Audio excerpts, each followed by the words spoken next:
What's up, everyone? Just stopping in before the video to say thank you for the 7,000 subscribers. The channel has been growing very slow, but I've managed to stick to my guns and create content directly for you, my loyal audience. And I have a blast doing it, so again, thanks so much. And to celebrate, well, we have a very special video for you tonight. So please, if you haven't, subscribe and like and all that kind of stuff. It really does help. And to directly help the channel, consider joining my Patreon. Love you guys regardless. Let's get to the video.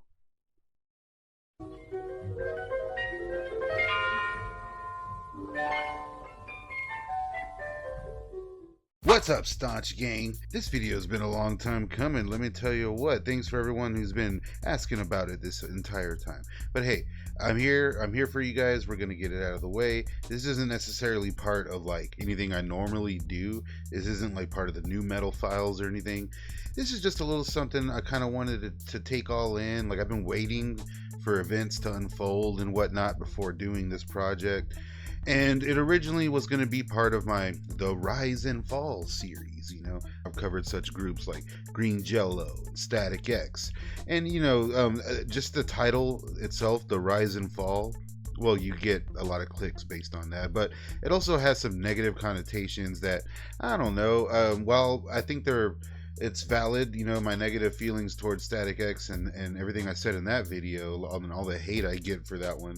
I still feel, you know, those are all my real opinions. And as with Green Jello, of course, I love that band. So the Rise and Fall, it sounds so negative. I didn't think I should do that. Well, that and like, you know, 2 other videos came out called The Rise and Fall of Marilyn Manson. So, but hey, I stuck it out and I was waiting for something to happen, you know, some big event. And hey, you know, in the passing months, we've had Marilyn Manson kind of come out from under his rock, and he announced a new tour, you know, his first tour in, I don't know, in years. It's been a good while since we've seen our good friend Marilyn Manson.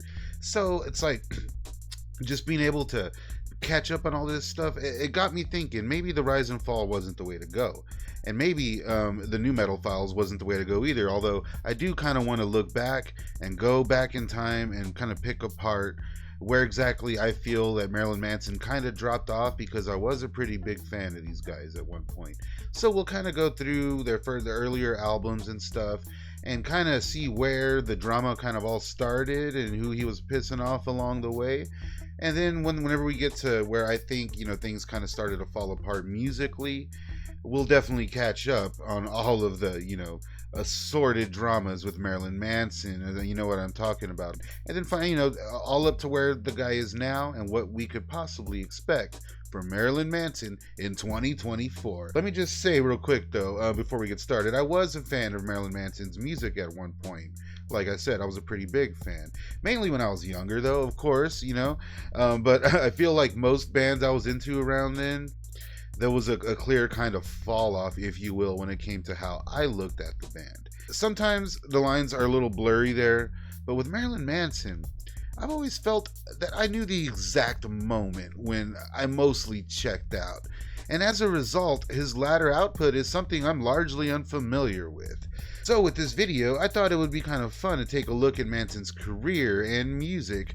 And aside from pinpointing what I consider to be the fall off, we'll also be taking a look at the rest of the drama that ultimately led to Manson being perhaps a more polarizing figure, more so than ever in the year 2023. And, you know, maybe we can try to find out if it's all justified. So, while it's basically all my opinions and whatnot, I'm not here to simply be harsh on the group or anything. In fact, I definitely wanted like a modern day fan, if you will. So we'll have our good friend Donald Severance joining us for segments in the video and giving his thoughts. So with that being said, please like this video right now and make sure you're subscribed as we take a look at the wild world of Marilyn Manson.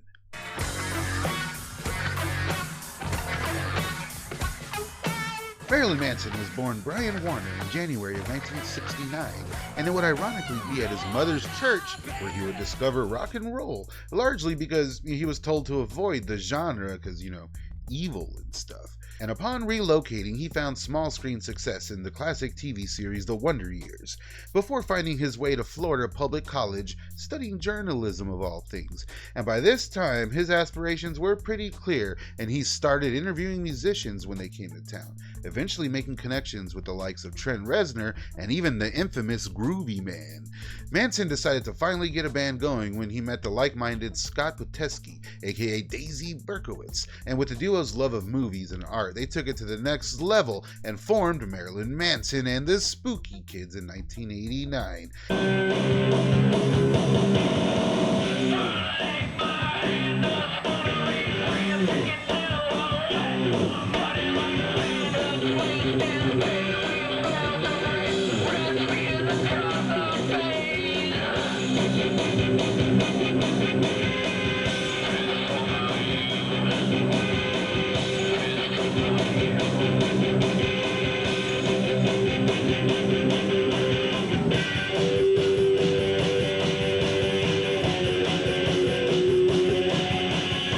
Needless to say, it didn't take long before they became pretty well known in the local scenes, and in 1990 we would see the release of the band's first demos, all leading to a deal with Sony in 1991, which would fall through, but they would take the assets and release more music and whatnot. So, with bassist Gidget Gein and live drummer Sarah Lee Lucas in tow, and with a slight name change and a few more independent releases, they would sign with Trent Reznor's label and release their first studio album, Portrait of an American Family, in 1994.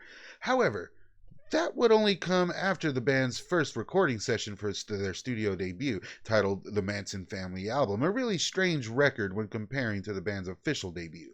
As you can definitely see why, they were not satisfied with those original sessions. And good thing for us, man. It's good that they re-recorded everything, because this sounds like shit.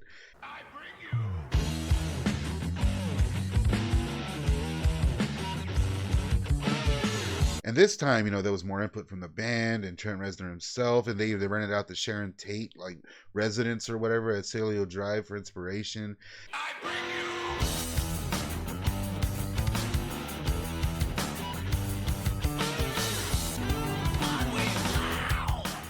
But it makes for a pretty solid rock album regardless of all that shit. This is a pretty straightforward album.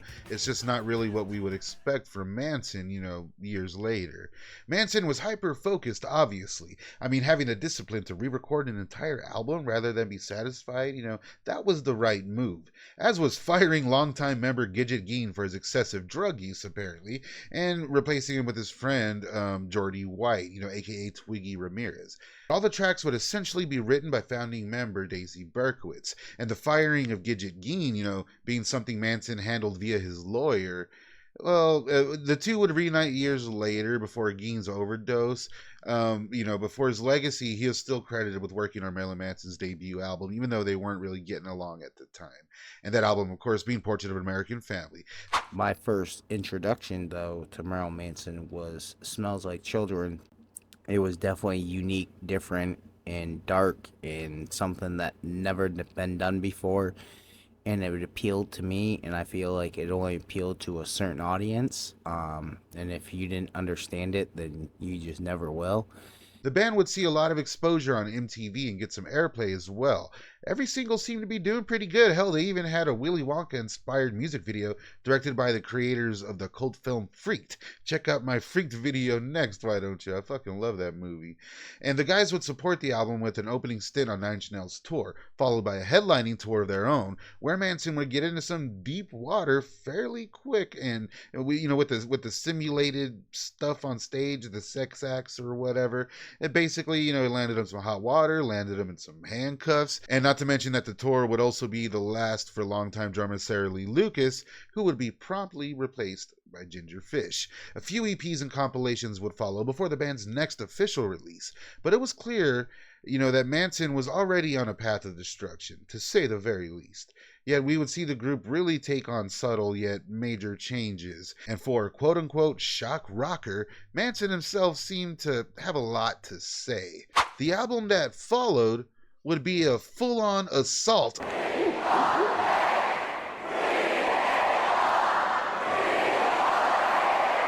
The making of the band's next album and their next tour would essentially be Marilyn Manson's peak when it came to the charts, the mainstream, their controversies, as well as their cultural impact and relevancy, as the album and the year-long tour would till this day be the best performing output from the group.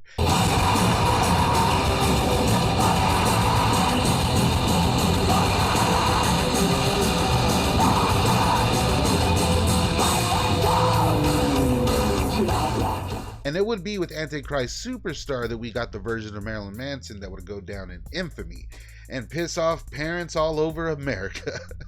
Antichrist Superstar would be the first time the band's singles completely blew up, with tracks like The Beautiful People, a track that I recently heard played at a hockey game. Weird.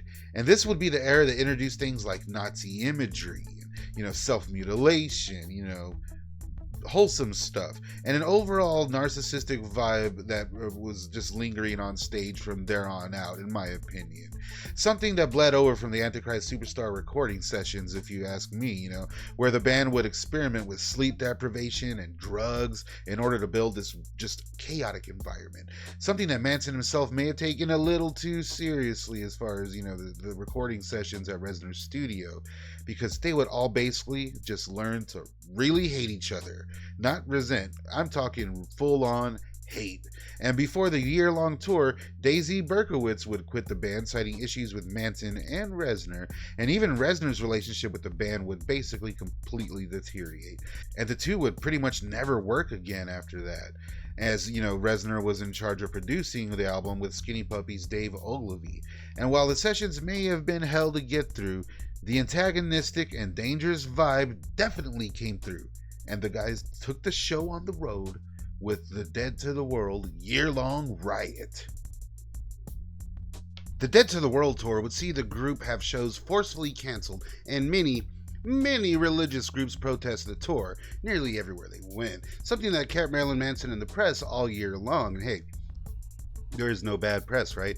And it would all be documented in the Dead to the World VHS and later in Manson's book, The Long Hard Road Out of Hell, a worthwhile read if I may say so myself. And while I do think that Antichrist Superstar may be the group's definitive album, it is not my favorite album from the guys. It's up there, but it's not my favorite. It is pretty badass though, and in my opinion, all the hard work and lost friendships due to its production, well, it all worked out as far as making a piece of art goes.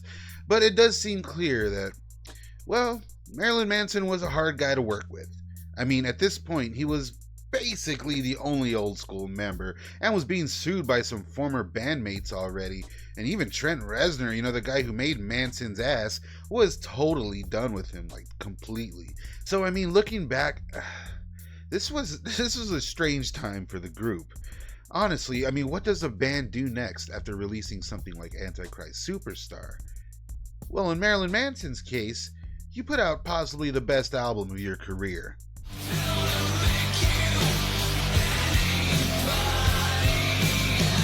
Mechanical Animals is definitely my favorite of the bunch, for pretty specific reasons, I guess. I mean, I admire the abrupt change in sound and appearance. That would kind of become a thing, as down the line Manson would make efforts to change up the overall look and feel of the group. They kind of let that aspect go a bit too much, if you ask me. But we'll get to that later. The ass crack era of Marilyn Manson was on a halt, and then we got the full mechanical animals like bodysuit kind of thing going on with the infamous cover and whatnot. I'll take that over Ass Crack Manson any day. Here with Mechanical Animals, we get a very obviously disco and overall dance kind of vibe to most of the tracks, as well as some David Bowie-esque somber takes on the sound. Apparently, it was Billy Corgan who encouraged Manson to do the whole album in this vein and not just a few tracks. I guess the bald one was kind of taking over the role previously held by Reznor. But damn, I'm glad they took his advice. 3 albums in, I mean, the shit list was already piling up. By this point, Manson was basically the only original member, from the Spooky Kids days. Zim Zum was still around, but he was having issues with members Gidget Gein and Daisy Berkowitz, the latter of which actually had a lawsuit against Manson, as did many other acquaintances, and Manson was still getting into hot water on the road as well. I feel like moving into the Hollywood Hills to record Mechanical Animals just kind of fed into Manson's ego even more so, as did having a Hollywood starlet girlfriend in tow with Rose McGowan. Now, it seems that the excess filled, lost bohemian disco soul adjacent vibes Mechanical Animals gave off were all earned, as Manson was in with the lifestyle, all in. And it was around this time that Rose McGowan and he would host these celebrity karaoke parties. They'd have Leif Garrett come over with Corey Feldman, and they'd basically lampoon them, acting like they're friends, and then talk shit behind their back.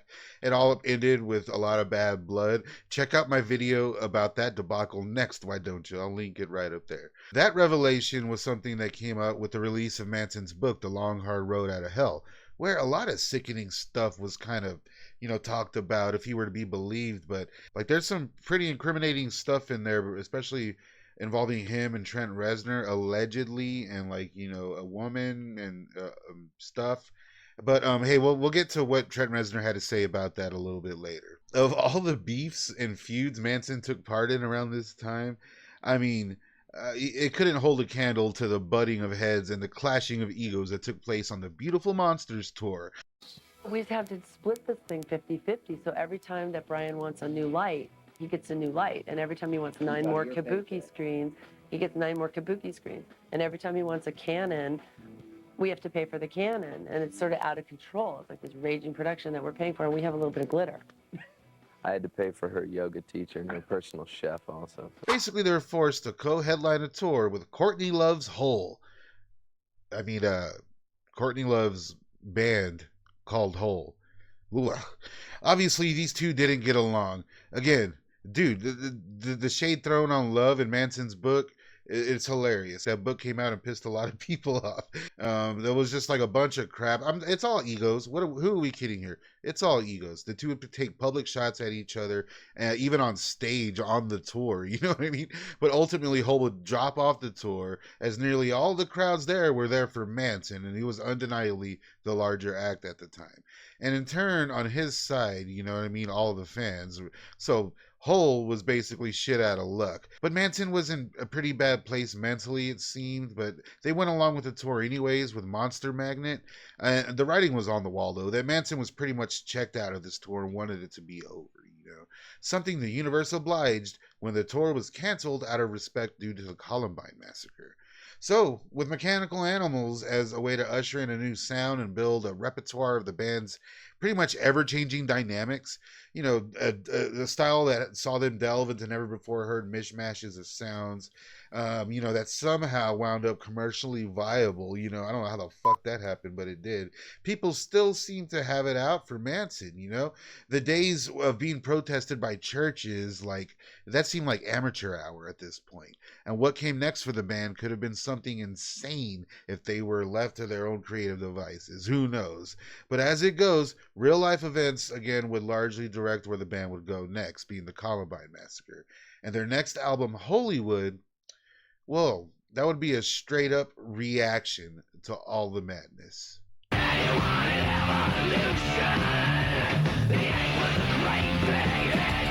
Now, there's no denying the impact that the Columbine Massacre had on Marilyn Manson. And in my opinion, for no good reason, really. He was, for whatever reason, the scapegoat of the media and America's parents, to a detriment.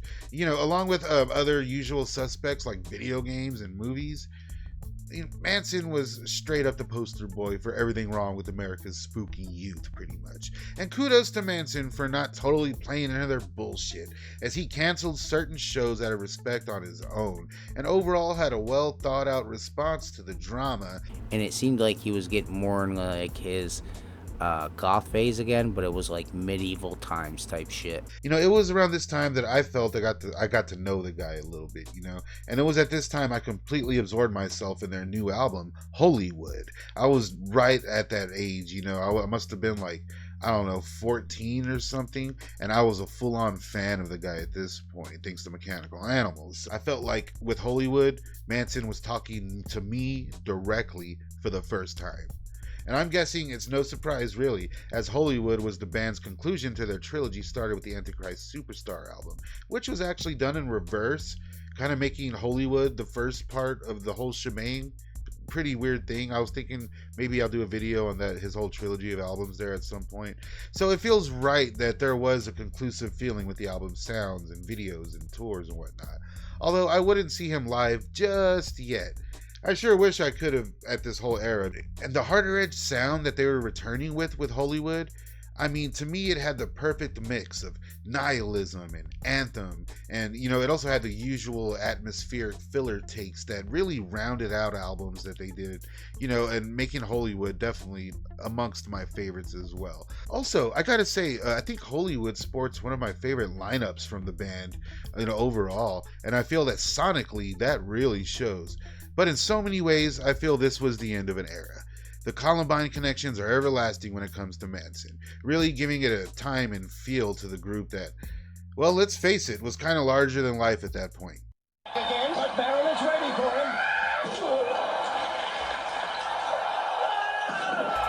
Manson being a punchline, you know, or go-to issue for the problematic child on daytime TV and shit, or the fodder of the network news, that all basically put Manson on the map. It had the reverse effect. What a bunch of jackoffs. Pretty much everybody from tweens to senior citizens had an opinion on the guy now. For better or worse, Manson went from, you know, part of the conversation to the conversation itself. And in turn, all of that makes the era feel so conclusive, even though the band would go on. The troubles Manson had with past band members are many, but in the scheme of things, in my opinion, they weren't really necessarily detrimental. In the band's case, anyways. In Manson's himself, well, yeah, I think it was an issue mainly because, you know, his albums kind of became more watered down as a result, and didn't really feel like, you know, a band anymore. But more so like a Manson's solo or side project or something, again, in my opinion. And I also think that Golden Age of Grotesque, while it definitely has its moments, well, I think the album was just a bit too much, you know what I mean? It very much has an overwhelming scold feel. And if that's your thing, I'm sure it all works. It's all fine and dandy. But, you know, that mixed with the burlesque kind of themes and the, you know, the kind of the basic singles that came from the album, it just wasn't my thing. In fact, I think that track, The New Shit, well, I think that may be Manson's weakest single to date, you know? Not counting Tainted Love, I guess, or that Personal Jesus cover, or really any of his covers. I'm not a big, you know, Manson cover guy, but whatever.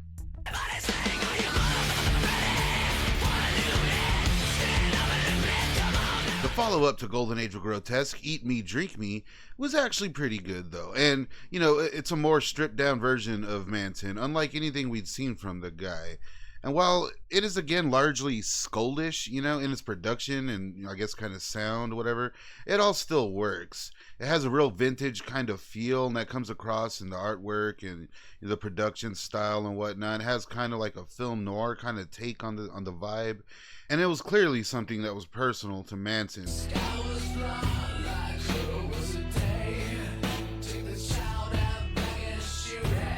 This is what he had to say about making the record.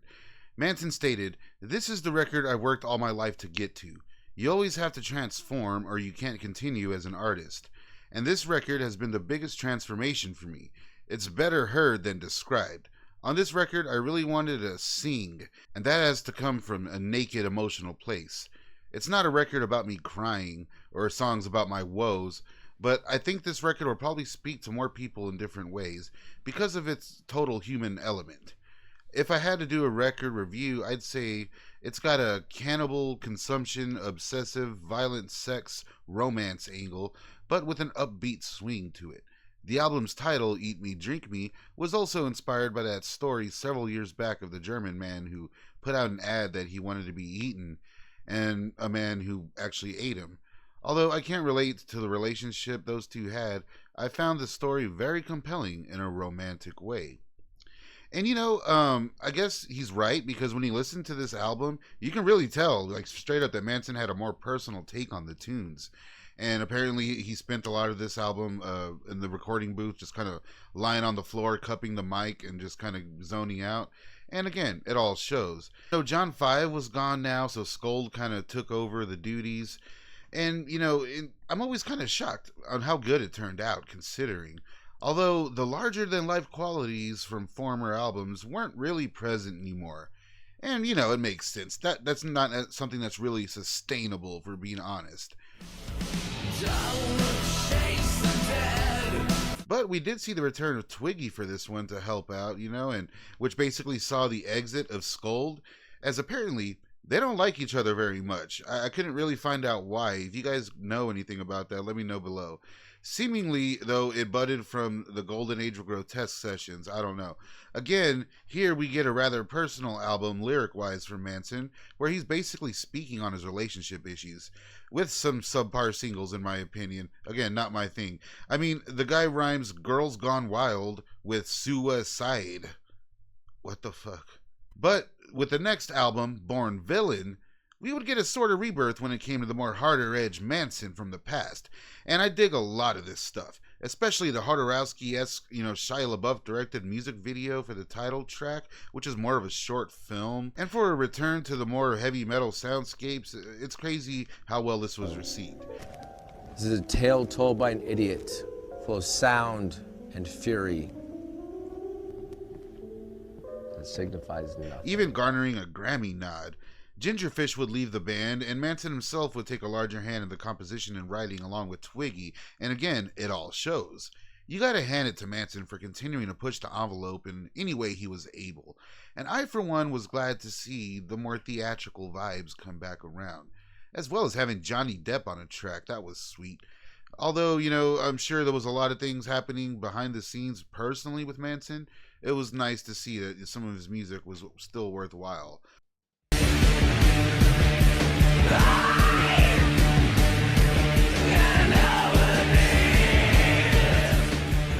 Although Twiggy would leave the band before their next album, 2015's Pale Emperor, which would take on a more blues kind of feel overall, which is kind of ironic as the original sessions started with collaborations with Slayer's Dave Lombardo, which would have been insane if those dudes did a full album together, although that never went anywhere. And he would have another Hollywood star cameo in this album, this time Baby Billy himself, Walton Goggins. Now, I know I'm kind of being iffy on some albums and praising some, whatever, but they were all generally positively received. But again, I think growing up while the guy was at his peak just kind of ruined the rest of it for me, so to speak, And I still kind of find a lot of the tracks to be just filler or just subpar here. It's hard to say why, though. I mean, you can say that maybe the guy was having personal issues, or it was personnel changes in the band, or Manson just getting older. I don't know. But he started a working relationship with the composer Tyler Bates after working with each other on some stuff, most notably Sons of Anarchy. And I find the music they do together isn't really my bag either. Most notably with the album We Are Chaos.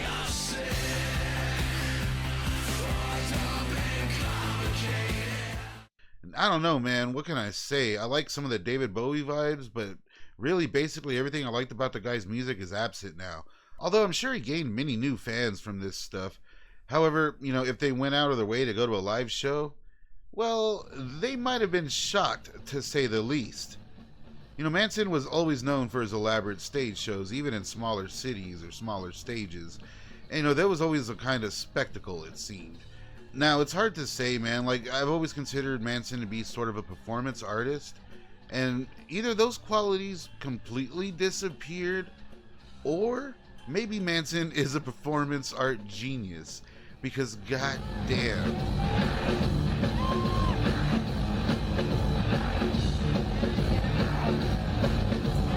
I mean, it's sad to see. It's entertaining. It's still Manson, right? Clearly the guy was in a tough spot, though, and after everything he'd been through, who could blame him? He basically had gone through it hard with everyone he would encounter. Everyone from the mainstream media, again, to his own band members. And when talking about the many former band members, it seems that a lot of the splits were amicable. Like John 5 notoriously had a fight with the guy on stage, but largely took responsibility and had decent parting of ways with Manson in the end. And to be honest, a lot of the former members had some really badass bands and music of their own, so maybe it was for the best. I mean, we had some quality stuff from Gidget Geen, There's Goon Moon, other assorted music from Twiggy, you know. And I remember there was this indie wrestler in the early 2000s that actually used Twiggy Ramirez's moniker. Fucking weird. And probably the one band I remember most fondly from those days is the Dolly Gaggers. But when it gets to the nitty-gritty of it all, sadly, Columbine wasn't the only tragedy where Manson was somehow intertwined. There was a horrific crime where a copy of Manson's short film from the Golden Age of Grotesque album was found after the guy's arrest. And there was a few more tragedies to follow, one where the culprit was literally wearing a Manson t-shirt. And things are just getting nuts, man. And Manson's overall message of freedom and liberty in the face of conformity was obviously being absorbed in many, many ways by America's youth. Yet through all of that, Manson would remain strong and keep releasing music, regardless of any drug issues he may or may not have had. And then there's the accusations. Now, it's no secret, I think everyone kind of has an idea of the drama unfolding between Evan Rachel Wood and Marilyn Manson. Now, to give everyone a fair shot here, Evan Rachel Wood, this is what she had to say. I am here to expose this dangerous man and call out the many industries that have enabled him before he ruins any more lives. I stand with the many victims who will no longer be silent. My experience with domestic violence was this. The toxic mental, physical, and sexual abuse which started slow but escalated over time, including threats against my life, severe gaslighting and brainwashing, waking up to the man that claimed to love me, R-wording what he believed to be my unconscious body. And Manson had this to say in response. Obviously, my art and life have long been magnets for controversy, but these recent claims about me are horrible distortions of reality. My intimate relationships have always been entirely consensual with like-minded partners, regardless of how and why others are now choosing to misinterpret the past. That is the truth. Now, it's hard to say because I think that we should listen to all these accusations and take them seriously. And like Manson said, yeah, people will kind of always think that the guy is always up to no good. You know, it's basically what I feel he was getting to. And I don't know, not too many people had Manson's back. I mean, it was, by this point, Reznor was already openly done with the guy. But on February 3rd, 2021, Trent Reznor issued a statement to denounce his one-time collaborator. He said, I have been vocal over the years about my dislike of Manson as a person and cut ties with him nearly 25 years ago. As I said at that time, the passage from Manson's memoir is a complete fabrication. I was infuriated and offended when it came out and remain so today. Like Trent Reznor and Marilyn Manson, they were better together than they are separated. Like, when was the last time you heard a really good Nine Inch Nails album? I'll wait. There was even one of Manson's security guards who, I don't know, was bringing up some old dirt about some, I think he got spit on or something. So this was coming at him from every angle. You know what I mean? A lot of this stuff that, like, I think Manson was just doing over the years, living his rock star life. I mean, I don't know. I think there was definitely some moral lines crossed, whether or not everything was consensual. It's like this was a weird time where chauvinism and it was all just on full display. This is like, the male era, the new metal era of just the macho bullshit. And as much as Manson was aesthetically against all of that, there's no way that didn't bleed in a little bit. I mean, you got to imagine the ego on the guy around this time when he was coming up, when he was just on top of the world. And I don't know, man, Manson wasn't really taking it well, and he wasn't doing himself any favors. And as Manson publicly stated, I am far different than the soon-to-be murdered in their home press has decided to fabricate. And this is he wrote this to The Guardian. If one more journalist makes a cavalier statement about me and my band, I will personally, or with my fans' help, greet them at their home and discover just how much they believe in their freedom of speech.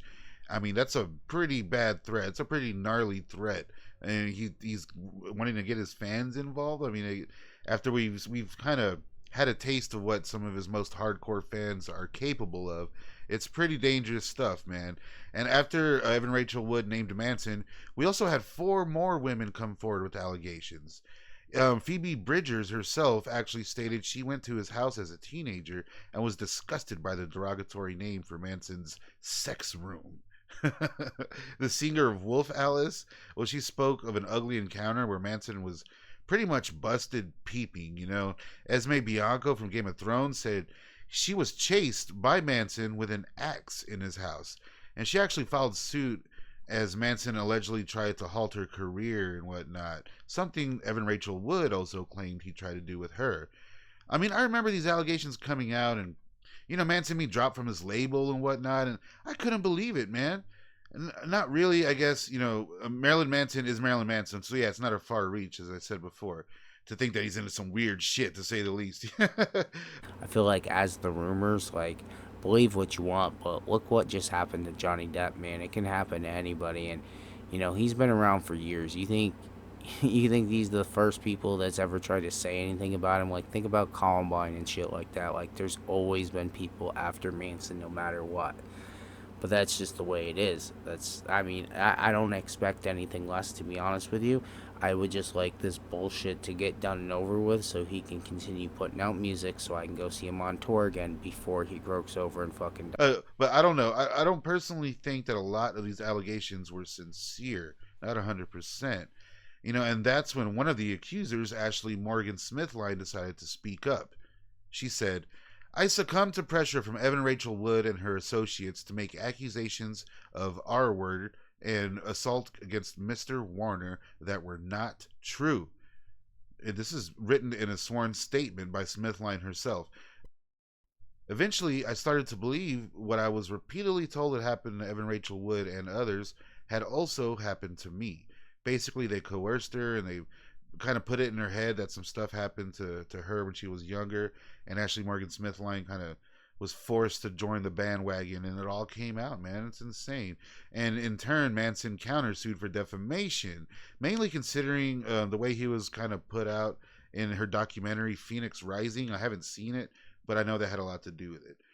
Evan Rachel Wood and Bianco made a fake FBI letter saying that he was being investigated, put a real FBI's name, put a fake number, and then she also submitted this to the court when she was trying to keep the rights to her child from Jamie Bell, and started saying a bunch of shit to Jamie Bell. Jamie Bell doesn't even believe that Manson even did anything to her. He even said that he thinks he's innocent and that she's just fucking crazy, which after they found out that the FBI letter was 100% fake, she did lose the rights to her child. Jamie Bell does have his son now, and she just, I feel like, look at Johnny Depp and Amber Heard. I feel like the good looking girls are always the crazy ones, the ones that aren't all there. They're fucking psycho in the head. I mean, to be honest with you, I've had some pretty psycho redheads before, you know what I'm saying? No offense to redheads, don't scold me. And nothing much has came from any of that yet, but it's pretty apparent that, well, I mean, Evan Rachel Wood, she was not, she wasn't being completely upfront. What can we say? Why would this other girl lie about that? It's pretty gnarly, man, and I guess we're kind of waiting to see what happens. And while all of Manson's troubles may not be over, there's still a lot of things going on. Like, there was a raid in 2021, and there's really no follow-up with that, so there's a lot of things that may come out of the woodwork. Who knows? But most recently, Manson was getting some support. Johnny Depp was always on his side. Kat Von D spoke out recently, a lot actually. With her new lifestyle change or whatever, she actually kind of leaked some new music, so that was pretty cool.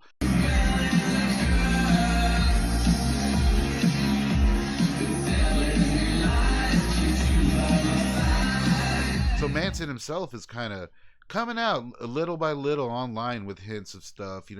He celebrated his birthday at the beginning of the year, and like the new stuff we're hearing is definitely like a new phase for Manson. It doesn't sound too familiar. It sounds more kind of like pop inspired, if anything, which I'm obviously a huge fan of. I wish he would lean more into the Mechanical Animals kind of style, but I guess we'll see. And it was then that I was just kind of waiting to see what was happening and waiting to see what was going to pop up with any new information while making this video, that there was the announcement of a lifetime or something. I mean, I cannot stand Five Finger Death Punch at all. worst shit ever, and I've never even heard of the other band here, but I do want to see Marilyn Manson, so I'm definitely going to try to make it to a show on this tour. And here's Marilyn Manson today, looking much better physically, and he even stated that he cleaned up his act and whatnot. And you know, the snippets of music, again, they sound promising. What can I say? We can only hope that his return is successful, and you know, that he's actually held responsible for any true claims that may have came to light. And that, you know, hopefully he gets his own headlining tour soon with some other bands, you know, maybe Nonpoint or some shit. Thanks for watching, Staunch Gang. Let me know down below who to cover next, and if you're new to the channel, please subscribe and consider joining my Patreon if you're into that kind of thing. For more Manson content, check out For the Record, link in description. See you guys soon.